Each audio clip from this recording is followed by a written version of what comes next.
Puluhan anggota geng motor yang melakukan penyerangan terhadap warga di sejumlah lokasi di Makassar, Sulawesi Selatan ditangkap polisi.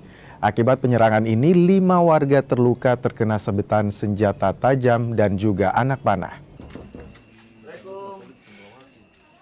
23 anggota geng motor dari 4 kelompok berbeda ini ditangkap polisi usai menyerang warga di 3 lokasi berbeda di Makassar, Sulawesi Selatan. Dari 23 anggota geng motor ini, 10 orang merupakan pelaku utama.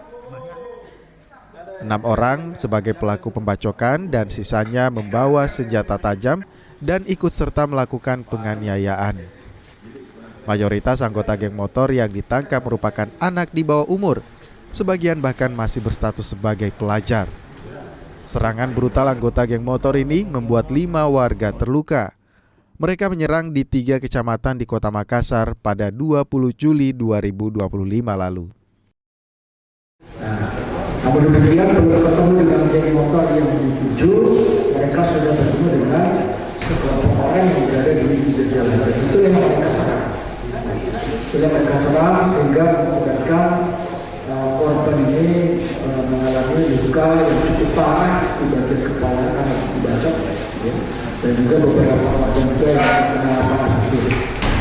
Kemarin korban sudah dilarikan ke rumah sakit untuk dilakukan penanganan, dan anggota dari Jatan Mas Satreskrim Polrestabes Makassar bekerja secara maraton dari mulai kejadian hingga dengan tadi malam.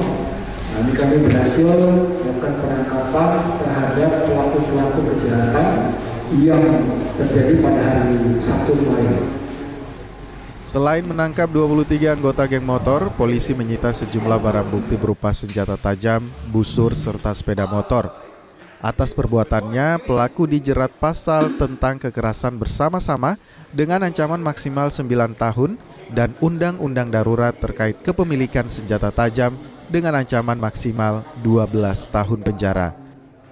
Arif Tirtana, Kompas TV Makassar.